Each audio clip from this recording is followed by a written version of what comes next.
धरती से करीब 4.25 लाख किलोमीटर दूर चांद के साउथ पोल रीजन में स्लीप मोड में पार्क किए गए चंद्रयान-3 के लैंडर विक्रम और रोवर प्रज्ञान के दोबारा एक्टिव होने की किसी भी वक्त खबर आ सकती है।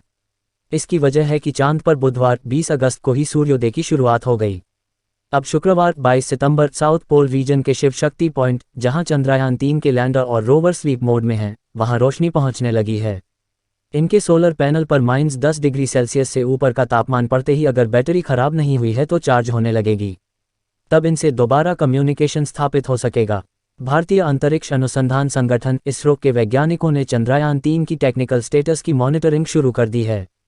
इसरो के अध्यक्ष एस सोमनाथ ने एक दिन पहले गुरुवार को ही बताया था कि 20 सितंबर से ही चांद पर सूर्योदय की शुरुआत हो गई है।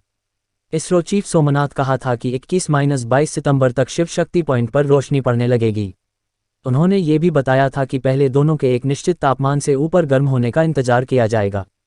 इसके बाद इसरो के कमांड सेंटर से स्पेशल कमांड भेजकर दोनों उपकरणों को एक्टिव करने की कोशिश होगी। हम सिर्फ उम्मीद कर सकते हैं। वहीं एक दिन पहले गुरुवार को संसद में चर्चा के दौरान केंद्रीय मंत्री जितेंद्र सिंह ने कहा था कि जैसे ही चांद पर तापमान -10 डिग्री सेल्सियस के ऊपर होगा, विक्रम और प्रज्ञान नींद से जाग जाएंगे। इसरो की ओर से लैंडर के ऑनबोर्ड कंप्यूटर में सबसे पहले कम्युनिकेशन कमांड भेजे जाएंगे।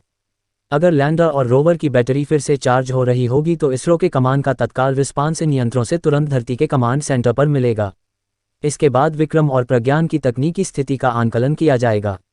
अगर सब कुछ ठीक रहा तो दोबारा चांद की धरती पर 1 लूनर डे यानी धरती के 14 दिनों तक प्रज्ञान के पेलोड्स के जरिए चांद की मिट्टी और भूकंपीय गतिविधियों का अध्ययन शुरू होगा।